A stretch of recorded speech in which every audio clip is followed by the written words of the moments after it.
Bonjour Gabriel Attal. Bonjour. Nous allons parler de la jeunesse, mais d'abord un mot sur l'affaire Benalla. La chef du groupe de sécurité du Premier ministre est soupçonnée d'être à l'origine des enregistrements clandestins d'Alexandre Benalla et Vincent Crasse, révélés par Mediapart. Après l'Élysée, c'est donc Matignon qui se retrouve aux premières loges dans cette affaire. C'est toujours pas une affaire d'État.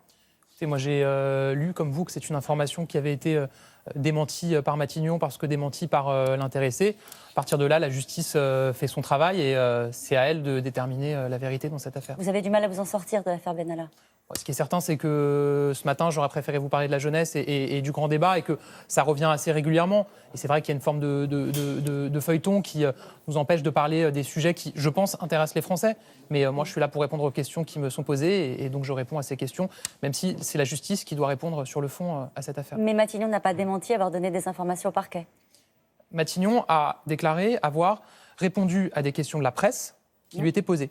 Et à partir de là, parce que la presse posait des questions et que Matignon faisait des réponses... Sur les conditions d'enregistrement. Oui, et que Matignon faisait des réponses à la presse, il semblait normal pour Matignon de donner les mêmes informations à la justice que celles qui avaient été données à la presse. Qui ont déclenché une perquisition dans un journal. Je ne sais pas si c'est ça qui a déclenché la perquisition dans un journal. En tout cas, c'est Matignon a donné des informations à la presse et dès lors qu'il répondait à des questions de la presse, c'est normal que le procureur de la République, que la justice soit informée de ce qui est dit à la presse. Ça me semble plutôt sain, c'est-à-dire que c'est de la transparence sur les informations qui sont données et sur les questions auxquelles on répond. Même si ça déclenche une perquisition, encore une fois, aussi d'un journal comme Mediapart. Le compagnon de la chef de sécurité du Premier ministre, on parle bien de la chef de sécurité du Premier ministre, et qui est impliquée dans un sulfureux contrat russe avec Benalla. Vous ne trouvez pas que ça jette le discrédit sur des personnages qui sont censés assurer la sécurité de l'exécutif, du Premier ministre, du Président de la République? Ce qui est certain, c'est qu'il va falloir continuer à faire la lumière sur cette affaire. C'est une évidence. Et c'est ce que fait la justice, c'est ce que fait une commission d'enquête parlementaire au Sénat. Moi, si j'avais d'autres choses à vous dire sur le fond, ça serait plutôt inquiétant. Moi, je n'ai pas d'autre chose à dire que ça. C'est-à-dire que moi, je fais confiance à la justice et à la commission d'enquête pour travailler sur ces questions-là. Et vous faites confiance aussi au personnel qui entoure le Président de la République et le Premier ministre? Oui, je fais confiance. Juste, vous avez été membre de la commission des affaires culturelles à l'Assemblée, en charge pendant longtemps de toutes les questions liées à l'audiovisuel. Vous veniez souvent sur ce plateau pour nous en parler. Le Président de la République a reçu quelques journalistes et il a fait part de sa volonté d'une forme de mise sous tutelle de la presse afin d'assurer sa neutralité, ce sont les mots qu'il a utilisés, et la vérification des informations. Est-ce que c'est l'idée que vous vous faites de la presse?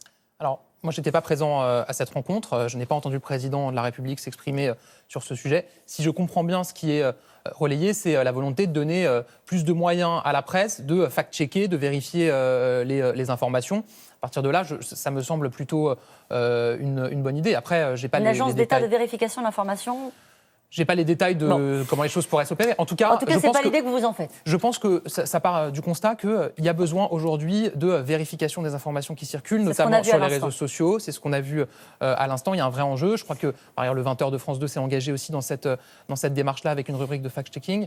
Donc, aller dans cette direction, ça me semble être une bonne idée. Il y a quelques semaines encore, vous étiez membre de la Commission des affaires culturelles et vous étiez aussi porte-parole du groupe La République En Marche, député vous-même. Mathieu L'Orphelin, proche de Nicolas Hulot, a décidé de quitter la majorité. Son constat est rude.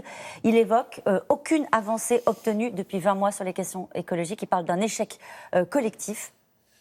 Vous le regrettez, son départ? Vous venez de le dire, Mathieu Orphelin, c'était le compagnon de route historique de Nicolas Hulot. Et son départ, c'est un peu une réplique logique et même assez attendue au départ de Nicolas Hulot qui a eu lieu il y a quelques mois. On savait que ça allait arriver, c'est une question de calendrier. On en revient au même débat qu'au moment du départ de Nicolas Hulot. Certains, et moi je l'entends parfaitement, et je connais très bien Mathieu Orphelin, c'est un ami, souhaiteraient qu'on aille encore plus vite, qu'on fasse beaucoup plus tout de suite. Et on fait ce qu'on peut, on avance aussi vite qu'on peut, on avance beaucoup. Encore une fois, moi je pense qu'il faudrait trouver un gouvernement qui a fait autant sur les questions d'écologie depuis 20 mois. Il y en a assez peu, voire pas du tout. Toutes les réformes qui ont été prises, il y en a d'autres qui vont être prises. Un projet de loi sur l'économie circulaire qui va arriver. Moi, je me réjouis qu'on continue à avancer comme ça. Après, Ce qui l'a fait partir, c'est un texte, la loi, comme on l'appelle, la loi anti-casseurs. Il y a 50 députés qui se sont abstenus. Vous êtes à l'aise avec l'idée qu'on confie à une autorité administrative le droit de priver quelqu'un de manifester? D'abord, je crois que le texte a beaucoup évolué entre le moment où il est arrivé à l'Assemblée et le moment où il a été adopté à l'Assemblée. Il y a un certain nombre d'amendements qui ont été adoptés, notamment pour remettre le contrôle du juge dans le cadre de l'autorisation administrative. Moi, ce qui m'importe, c'est qu'on puisse encore exercer son droit constitutionnel de manifester en France. Et ce que je constate, c'est qu'aujourd'hui, il y a des gens qui ont peur d'aller en manifestation parce qu'il y a des violences qui sont inédites, qui sont du jamais vu aujourd'hui, qui s'expriment dans la rue contre des manifestants notamment. Et donc, il faut protéger le droit de manifester. 50 députés qui se sont abstenus, une vingtaine d'entre eux, des mêmes députés qui proposent le retour de l'ISF sous condition. Ça ressemble à un début de fronde? Non, ça fait 2 ans qu'on voit venir à certains moments c'est différent, un début de fronde. Moi, je ne crois pas du tout. D'ailleurs, je ne vois aucun député dans le groupe qui soit en désaccord avec la ligne politique qui est celle du gouvernement et de la majorité. Qui ait des propositions, c'est normal. Encore une fois, on bascule toujours entre deux extrêmes où parfois on parle de godillots pour les députés de la majorité et parfois de frondeurs. Je pense que la réalité se joue entre les deux. Tout va bien au sein du groupe La République En Marche. Je ne dis pas ça, je dis que ça se joue entre les deux. Ouais, il peut y avoir des débats sur certains sujets. Un peu d'état d'âme. Et c'est normal, mais c'est normal. Enfin, je veux dire, allez, vous accompagnez le président de la République en Saône-et-Loire pour un débat à la rencontre des jeunes. Pourquoi sont-ils absents du débat, les jeunes ? Vous savez, quand on a lancé le grand débat, moi je me suis tout de suite mobilisé et j'ai tout de suite lancé un appel à la jeunesse pour qu'elle participe au débat. Parce que on sait que quand on est jeune, aller dans une réunion publique avec des personnes qui ont tout un vécu, des expériences, une vie un peu plus longue et donc beaucoup plus de choses sur quoi s'appuyer pour faire des propositions, ça peut être intimidant, inhibant. Donc pour un jeune, c'est pas forcément facile. Donc il faut construire un cadre, et c'est ce qu'on est en train de faire, pour permettre aux jeunes de s'exprimer dans ce débat. Donc j'ai mobilisé les réseaux de MJC, les associations étudiantes, les associations lycéennes, et c'est en train de partir sur le terrain. On voit de plus en plus de réunions qui ont lieu avec les jeunes sur le terrain. La réunion aujourd'hui, elle va être importante, parce qu'elle va permettre à beaucoup de jeunes, en voyant les images du président au milieu de la jeunesse, de se projeter, de se dire qu'ils ont aussi leur place. Vous savez, ce sont les mêmes qui ne votent pas. Est-ce que vous pensez qu'ils attendent encore quelque chose de l'État ? Oui, je pense, parce que moi je rencontre beaucoup de jeunes, je me déplace beaucoup dans les lycées, dans les collèges. Ils attendent beaucoup de choses. Quand on est jeune, qu'est-ce qu'ils attendent de l'État ? Quand on est jeune, aujourd'hui, on grandit dans un environnement qui est extrêmement anxiogène. On entend toute la journée que la planète est en train de se dégrader, que l'environnement s'écroule, qu'on n'est pas sûr de trouver un boulot et que si on en trouve un, on n'est pas sûr de le garder très longtemps, qu'il y a des enjeux de sécurité, de risques terroristes. Ce qu'il faut, c'est répondre aux angoisses des jeunes. Et c'est ce qu'on fait. C'est ce qu'on fait quand on met 15 milliards d'euros sur la table pour la formation professionnelle, pour leur permettre de trouver un boulot. C'est ce qu'on fait quand on crée 80 000 logements pour les jeunes, parce que le logement, c'est un enjeu majeur. C'est ce qu'on fait en créant le service national universel, qui va être un moment de mobilité, de cohésion de la jeunesse formidable. Donc vous êtes optimiste, vous pensez que vous allez réussir à les faire revenir dans le débat ?